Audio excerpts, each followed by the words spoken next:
Welcome back. Let's talk sport because we can. The foot of a brilliant weekend, especially when our ladies are producing like they are. The Proteas women storming to the top of the World Cup standings after 5 consecutive wins. Yes, they've been there and they've been knocked off and they've been back, but we love it for them. A remarkable turnaround after a very tough opening loss to England.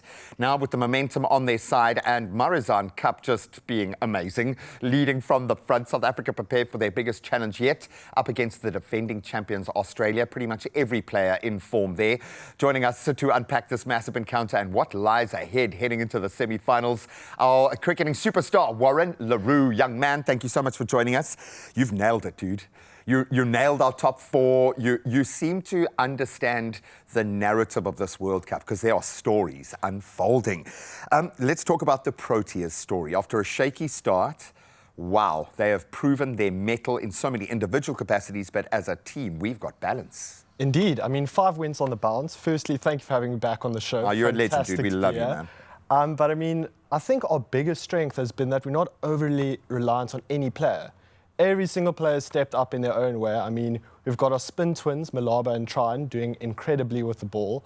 Our batsmen, individually, we're not relying on our top order or our middle order. It's almost like they're drawing straws at the beginning of the day. Say, who's going to do it for us today? Okay, I'll take that. Yeah, exactly. Yeah. Let's talk about Marizanne Cup, the retired Marizanne Cup. I mean, you, as an enthusiast, trying to understand how a player can unlock the best of their potential after they've retired. What's going on in this woman's career, do you think? How has she just clicked? She's been incredible. I mean, look, a career span of over 15 years now in the Proteas women's setup. I mean, she leads our bowling attack. And as you know, those first 10 overs are so vital, especially... I mean, you really don't want to let it slip with your economy, and she takes so many wickets up front. And then she bats number 4 for us and maintains a strike rate of about 90 to 100 every single match. I mean, she's 35 years old and her experience is invaluable. She's played, I mean, in the Women's Big Bash. She's played in the Women's IPL. She's probably faced all of these bowlers. That's the thing. I mean, she's played with a lot of the Aussies who she'll be coming up against in the next game. So, no, she's been absolutely remarkable for this team. How important do you think, when we think of the Chloe Trions, our captain, fantastic, for those players with that level of batting potential, how important is it to have an all-rounder to anchor in this way?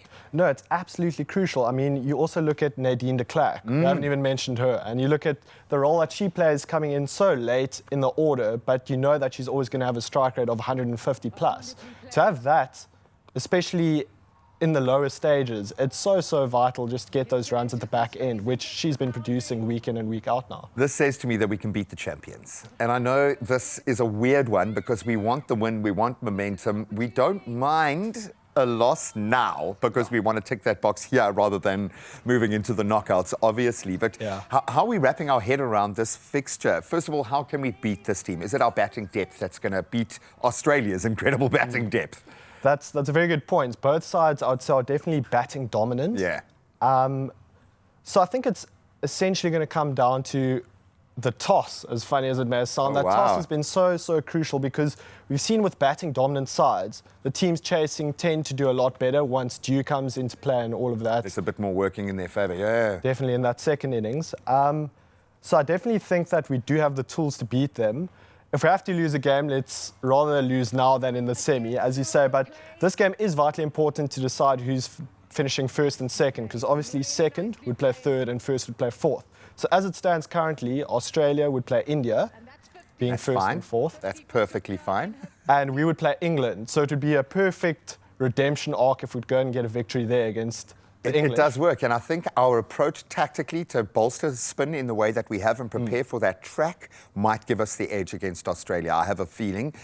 It even gave us a bit of magic against India. Can we win this World Cup with the pieces on the board right now, with people hitting form? And I say Australia as well because they've got a few centuries in the mix now already.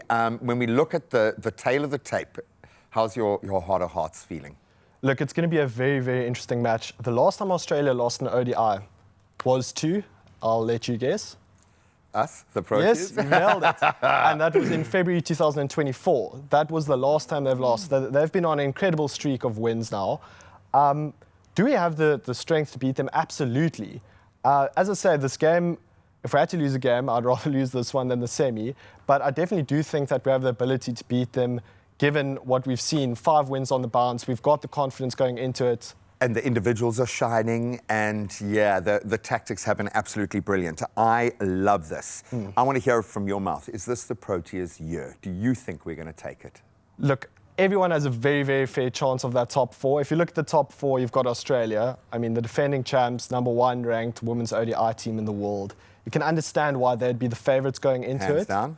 England, who have just lost to Australia, it's almost the best time to play them. So for me personally, I don't see it as a big problem if we lose to Australia, because then we'll get England. We could potentially, if we win, obviously then get India in India, which we have won. I was about to say, you can say lightning doesn't strike twice. I can say lightning wouldn't have struck there for the first time if we hadn't proven that algorithm. We can do it.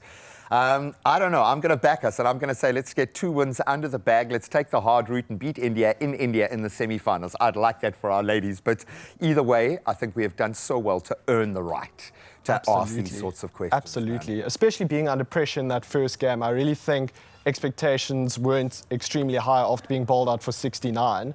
And I mean, to win 5 wins on the bounce, this is by far going to be our trickiest challenge up until our first game.